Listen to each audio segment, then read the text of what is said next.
இன்றே டவுன்லோட் செய்து உங்கள் ஃபேவரட் ஷோக்களை என்ஜாய் பண்ணுங்க. சொல்லிட்டீங்கல்ல, அதோட விட்டுருங்க. இது எங்க லைஃப், நாங்க பாத்துக்கிறோம். அப்பப்ப வந்து குழந்தைங்களுக்கு தயவு செஞ்சு ஹோப் கொடுக்காதீங்க. நீங்க உங்க வேலையை பாருங்க, நாங்க எங்க வேலையை பாத்துக்கிறோம்.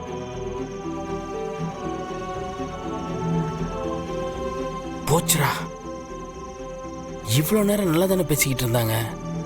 பொசுக்குன்னு பாரதி அன்னைக்கு கோபம் வந்துருச்சு. இப்ப அவங்க பேசுறத மட்டும் மித்ரா மேடம் பார்த்தாங்க, கதை கந்தலாயிடுமே.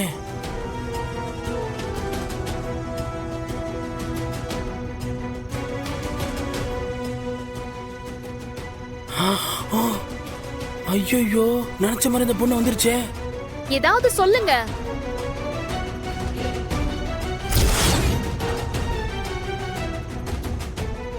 ஐயோ, மித்ரா நானும் பாரதியும் பேசுறத பார்த்துட்டு இருக்காளே.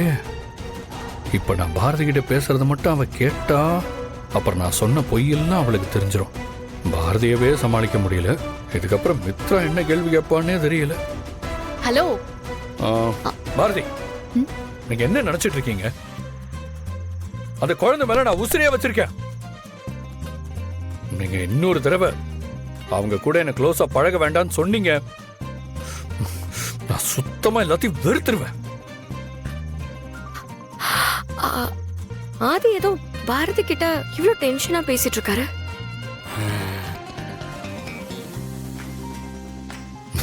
எல்லாத்துக்கும் ஒரு லிமிட் இருக்கு பாரதி. ஆனா குழந்தைங்க மேல நான் வச்சிருக்கிற லவ்வுக்கு மட்டும் லிமிட் கிடையாது. அன்னைக்கு நான் அப்படி சொன்னேன் தான். அதுக்கு என்ன பண்ணணும்? தெரியாம அங்கிள்னு கூப்பிட சொல்லி தப்பு பண்ணிட்டேன் பாரதி, தப்பு பண்ணிட்டேன். அதுக்கு பனிஷ்மெண்ட் கொடுத்தா நான் எப்படி தாங்குவேன் பாரதி? இதுக்கு மேல என்னால தாங்கிட்டு இருக்க முடியாது. அதனால தயவு செஞ்சு என்னோட ஃபீலிங்ஸ் ஹர்ட் பண்ற மாதிரி பேசாதீங்க. அப்புறம் நான் என்ன பண்ணுவேன்னு எனக்கே தெரியாது. தயவு செஞ்சு என்ன மன்னிச்சிருங்க பாரதி, ப்ளீஸ் ப்ளீஸ், உங்களை கெஞ்சி கேட்டுக்கிறேன். மித்ரா, அங்க என்ன நடக்குது? என்ன விஷயம்னு தெரியலனா, ஆனா ஆதி ரொம்ப நேரமா பாரதிய பயங்கரமா திட்டிக்கிட்டு இருக்காரு. இப்போ இப்படி நடந்துக்கிற ஆதி இதே மாதிரி ஒரு 10 நாள் கண்டினியூஸா பண்ணிட்டாருன்னா பாரதியை வெறுத்து போய் ஆதி விட்டுட்டு போயிருவா. அட லூசுங்களா, அங்க ஆதி என்ன உங்க எல்லாரையும் முட்டாளாக்கிட்டு வடிவேல் படம் ஓட்டிக்கிட்டு இருக்காரு.